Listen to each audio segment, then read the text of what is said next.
Okay. All right, there we go. We're live. We're on time. And we're really spread out because there's three of us. So thank you for sitting in the middle this time. I know it makes you uncomfortable.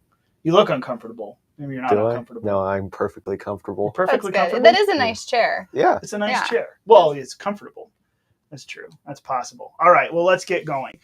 We will have to say welcome to all of our viewers. I know that we're probably down a few viewers because any of you who typically watch on Twitter, of which there are many, are not seeing us today. We have just been locked on Twitter. We're under a 12-hour suspension for tweeting and mentioning the fact that Joe Biden once said that the COVID-19 vaccination will not allow anyone to get sick anymore from it or transfer the disease, which, of course, we've since figured out year and a half later, that's not absolutely correct. And saying so is apparently a violation of COVID-19 policy. We're not even saying the efficacy of the statement, just the fact that he said it. So take that as you will. Twitter, you're not watching today. But we have even more controversial things to talk about than the COVID-19 vaccine. So we'll dive right into that. Let me say first and foremost, thank you for joining us. If you are not already subscribed to our email list, head over to phyllisschlafly.com, sign up there, give us your name and email. That's the one way to make sure that Twitter can't lock you out, is to make sure that we have your email and communicate with you directly. And then also, if you're on this on Facebook, YouTube, wherever it is, hit the like and subscribe button for us and share it with a friend to let them in on this conversation. So we wanted to make sure that this spreads out as far as it can, and you're the one who could do that for us. So thank you for being here, and thank you for sharing it today. So let's dive right in. We got all three of us because we had a fun time. We did movie night last week. What did we watch? We watched What is a Woman, the Matt Walsh movie. That's right. Did we learn what a woman is? By the end, I think I kind of got an idea. We got an idea of what it is and maybe what it isn't. Mm-hmm. But no, it was, we had a good time. Mm-hmm. All of our staff, or most of our staff, everyone who could make it, we gathered together last week. On a weeknight, we went upstairs, and there was, in fact, popcorn. At least one person brought popcorn, and we had a good time together, even though the subject was pretty heavy. But I got to say, just overall, I just wanted us to talk, because we've had some interesting conversations this week that have just come out of that whole, hour and a half that we spent together. But all of the issues that shoot off from it, that underlie, there's just so much. And we've had some interesting conversations. So I wanted to take this opportunity to say, first of all, it is an incredibly well done, cinematically, it is incredibly well done. What the Daily Wire's producing as far as quality is very well worth your time watching, whether it's their entertainment side or the informative side. But then on the informative side, I think that this is something that everyone in America needs to see, because it's not even really giving an answer so much as letting the so-called experts who are pushing this new gender ideology try to answer questions themselves, and it lays bare their logic, their reasoning, their just the real kind of insanity that I think most of us feel is here, but it's kind of hard to put your finger on it. And this movie really does that. It helps do that. So I think it's something that everyone ought to watch, and we wanted to encourage you, A, go watch it, and then B, maybe hear some of the stuff that we talked about. So what struck, Joanna, what struck you? What have we talked about? What struck you most from it? Sure. So we're going to try not to give spoilers, too many spoilers for the documentary, because you do need to go see it yourself. It's very much so worth your time and your money to watch the documentary, What is a Woman by Matt Walsh. I will say that a lot of the issues that it discusses in it are issues that we're very well aware of when it comes to the transgender movement, men saying that they are women and playing in women's sports, and all these different topics. Matt Walsh just brings it all into one documentary, and brings it all into one place, and it was really good, very eye-opening, and very educational and informative. Yeah, they tied a lot of things together. It was kind of, this was some of the imagery in the movie, without getting into it, but I would call this a very good, one of those giant pegboards where someone, a detective is putting together and linking all of these different things. That's really what this kind of did, in my estimation. We're going to take all of these different things. You hear this story, you hear that person say this bill gets passed, this doctor says that, this psychologist says this. Well, what this film does is kind of put it all together in the logical progression of asking the question throughout all of it. So what does that mean? How do you square that, and really tying up all the ends and putting them in one spot so you can see from beginning to end that this is all part of a same ideology and a movement, really. And it's not just organic. It is very manufactured. It's something that has come about recently. So they did a very good job pulling together a bunch of loose ends that I think all of us are struggle to figure out how to hold it all. Here you go. Here's how we package that and then go forth and explain it to people. So what were your highlights, Mason? What did you take away from it? Well, there was one bit where there was this dude that was, I think it was a dude, this munchkin-looking dude that looked like he had never hit puberty based on his voice and was just like round everywhere, some sort of transgender activist. And this is just a great example of how brilliantly made the documentary is, because Matt Walsh asks him, like, do these men that transition become better at sports and have an unfair advantage? He's like, oh no, definitely not. And then instead of like refuting it or something, it cuts to this montage while he's still talking. While he's still explaining, you hear it.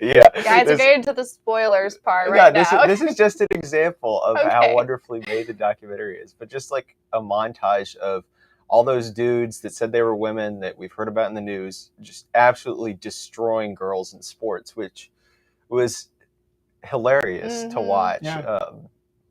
Like, oh, how do people not see that there's a problem here?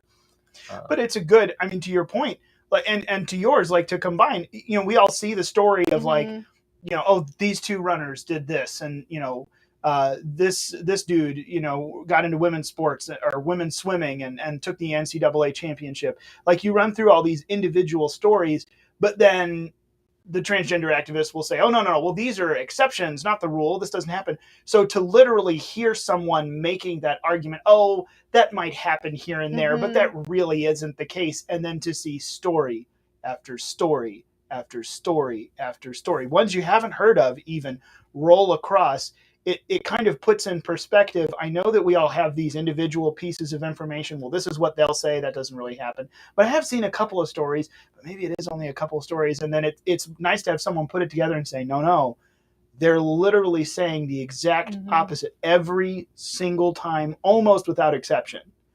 This is starting to happen, and they are dominating the sport or the field that they've gotten into. It's just, and here's some of the young women speaking out, which that gets squelched, and you don't even hardly hear that in the media. So to have someone in, again, very funny form, like, even though it's not funny, to pull it together and just all at once, it's kind of like these pieces of information, they helped you just switch the flip the switch, the light bulb goes on, and you realize this is a lie. It really is all a giant conspiracy, because you're telling me exactly the opposite of the truth and trying to convince me I'm the crazy one.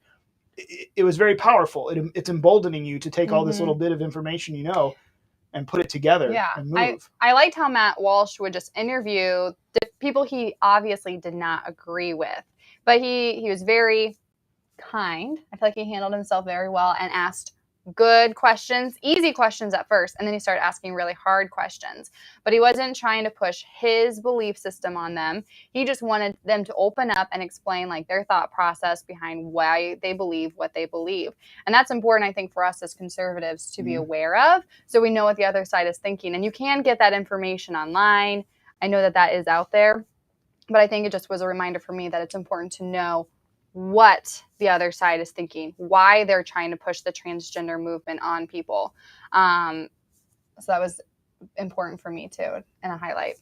And I mean, this, before we get off into maybe a couple of other things, at least that I had an idea of stuff we've talked about, it was, well, first of all, Matt Walsh should win an Academy Award simply for his straight face, which is incredible. Like, to be able to, when you have such strong opinions, not even crack a change or hardly even shift in your seat as someone who you think is absurd is sitting in front of you. But it really was kind of eye-opening to me. We talk about like, wow, he really let them bury themselves, and that's kind of the obvious front of it. But then the other layer that I thought about, the more you look into it, you think these folks really do, these radical leftists live in a bubble, because obviously you heard some of the, well, this isn't how I thought the interview was going to go. There were a couple comments here and there, and I have to think, who doesn't know who he is? Like, I know who all of the far left's primary actors are right now, whether it's in Congress or in the media or the doctors and activists that they choose to trot out. Like, we're talking about all of them. As conservatives, we're paying attention to what the left is saying. But the left really does manage to get their folks to just live in the little blinder world. And a lot of these people obviously didn't even Google who this guy was because, well, no one would come in with, the intent to destroy this narrative, obviously, because it's like, wow, you really don't realize there are different people than you out there. And that became apparent during some of these interviews. A lot of them are like, well, no one disagrees with what I'm saying.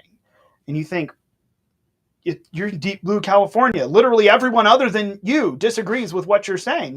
But they live in such a bubble. It really is kind of eye-opening to see that and understand you don't have any concept of anything other than you and everyone in your little world who agrees with you. It's really pretty mind-boggling because, obviously, all of us, we don't usually just hang out with people who are diametrically opposed to us on every major cultural front, but we at least know who they are, what they think. I have an understanding, a well-rounded, version of this issue. And then there are a lot of people who literally are just completely unaware that this is even a contested cultural issue. And that just kind of blows my mind and is a good reminder, don't do that. Don't put up the blinders so you only ever sit in your own little echo chamber and then are completely taken off guard when someone asks you questions like he was asking them, which, to your point, weren't even combative. So that was just, it kind of dumbfounded me that people were just completely ignorant of who he is and the fact that anyone would, you don't think what I'm saying is true? Everyone thinks that. No, they don't. It was very revealing. And I think that points to the kind of fanatical and religious nature of progressivism, that it's on this very loose and shaky foundation where I see it a lot with people my age. They can't functionally engage with somebody that has opposing views. And when they see on social media somebody post something, they don't, comment to be like, I disagree with this. I think this is dumb for X, Y, and Z. They're like, block or unfollow, but going the other way, when I see, stuff that I disagree with, I'm like, oh, I don't think this is quite right. And I'll get these responses like, oh, I don't want to argue with you. And then they always pull like a race card or a gender card because it is religious in nature, the way that they see the world. And but it's obviously a religion without a very strong foundation. It's just kind of been made up over the last couple hundred years. Well, and it really is, it is interesting. And not to get too far deep into, Christianity and apologetics specifically for the sake of this, but that is interesting because as someone who believes what I believe is true, and all three of us here are on the same page with what we, believe religiously and culturally, et cetera, and so on. But for me, the way I was raised, it was, I'm following what I think is true. Let's check that. Verify it. Let's all verify it because I want to make sure what I'm following is true. And if you think that I'm wrong, prove it. That's fine. Let's verify it. But when you see this, really, to your point, this religion of leftism that has come up, that has all these different facets, this one specifically, they are raising the little army to not be challenged. No. Don't let anyone challenge you. You have to block this person. You don't want to engage in these discussions because it will all unravel so quickly. This is exactly what, cults and dictatorships have to do. You have got to block your people from outside information, from any verifications or checks on the belief system, because it will all crumble because you at the top know this is manufactured. I've made this up. This isn't real. So any challenge to it, it'll just fall apart. And it really, that's indicative to your point. This is what this is. No, we're raising our little leftists through college to just block them, don't engage, don't have this, because you have to pull out the racist, the bigot, the whatever card to completely, to delegitimize anyone who questions, let alone challenges the beliefs. No, don't listen to them. Why? I wasn't raised that way. Fine. If someone disagrees with you, ask them why and have the conversation because one of you is right. Well, that gets into the fact that there is a right and not just your right was a foundation of this whole thing. That's let's get into that here because I don't want to keep everyone too long. But you and I had a good conversation, but I think we talked about this a little bit too.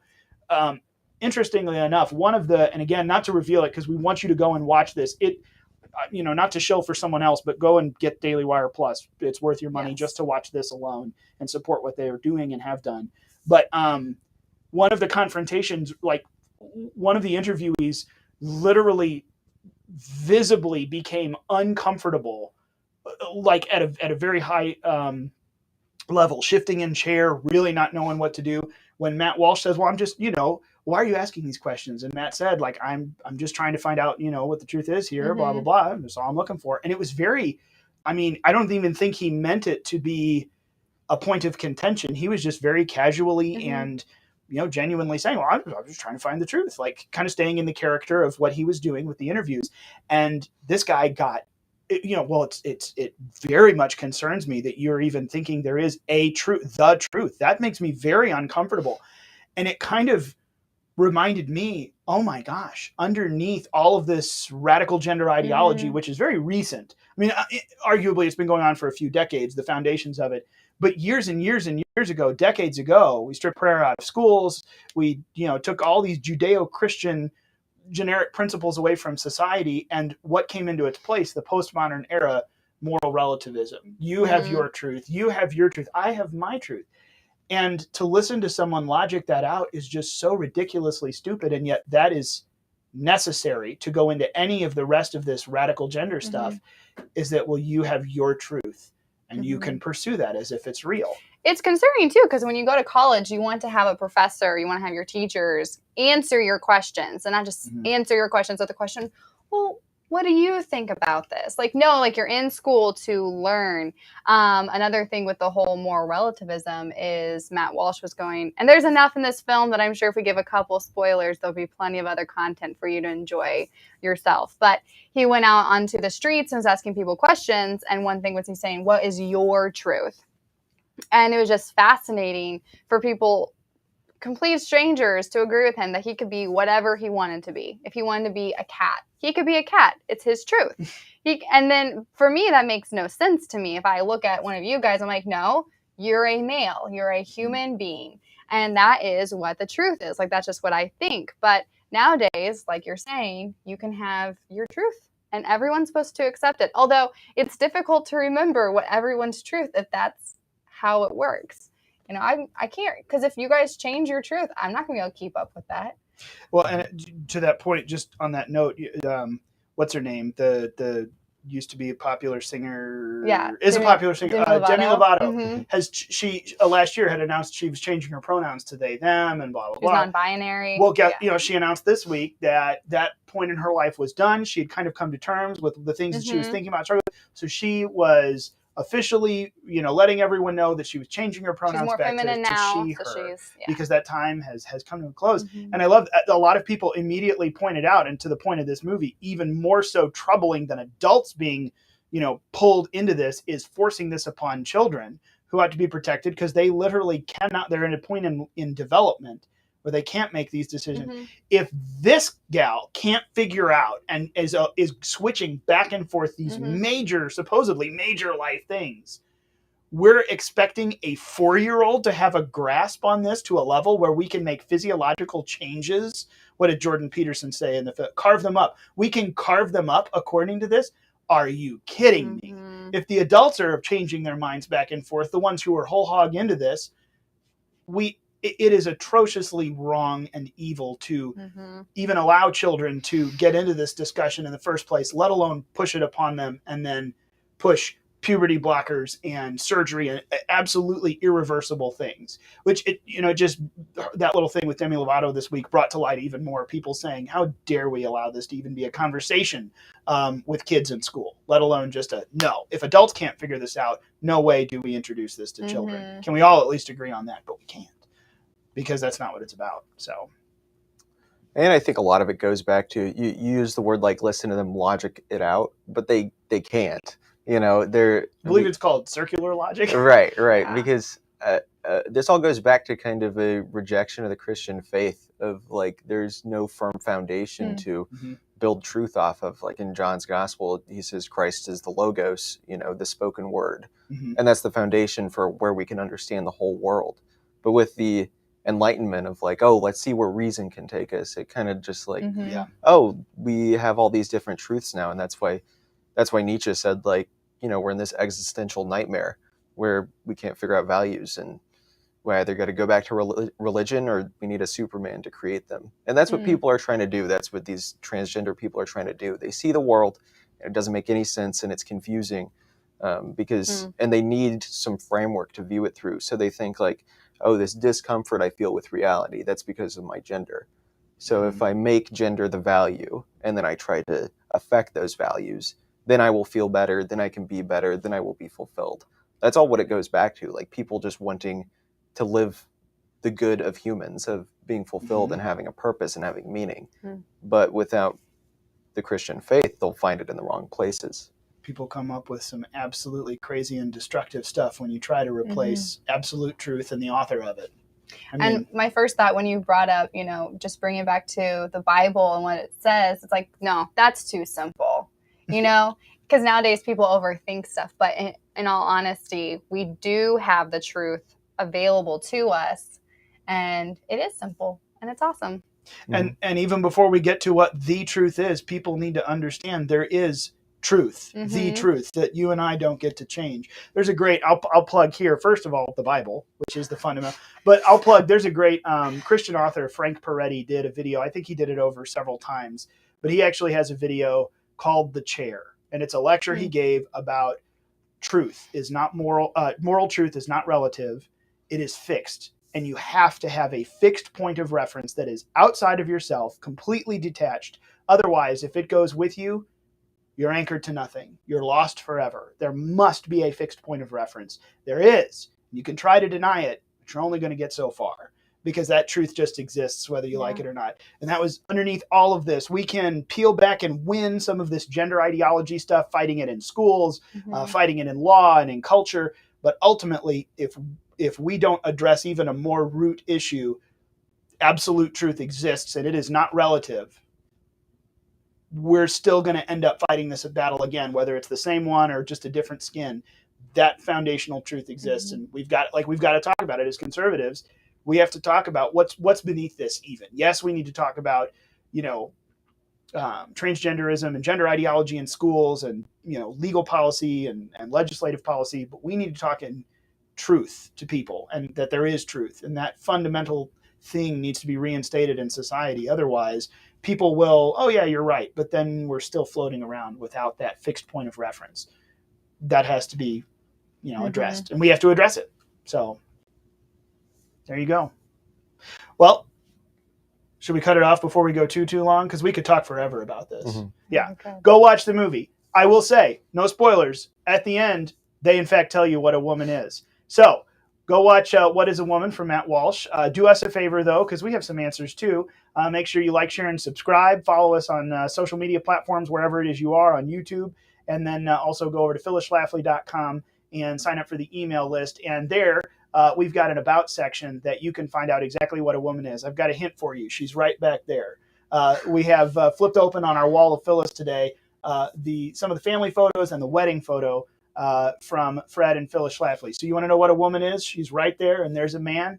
And when they have the truth at the center of their lives, some beautiful things will happen. And as a result, we sit here today in this building. So we're grateful for that woman particularly, and the fact that she knew who she was, and she knew whom it was who gave her her identity, her creator. So thank you all for joining us this week. And unfortunately, we won't have Mason back. This is his last week here in the office. He heads back up to Hillsdale in a little bit. But we're really appreciative of you being here this summer and being able to take part in movie night with us and all the fun discussions that come from it. Glad to be here. Thank you.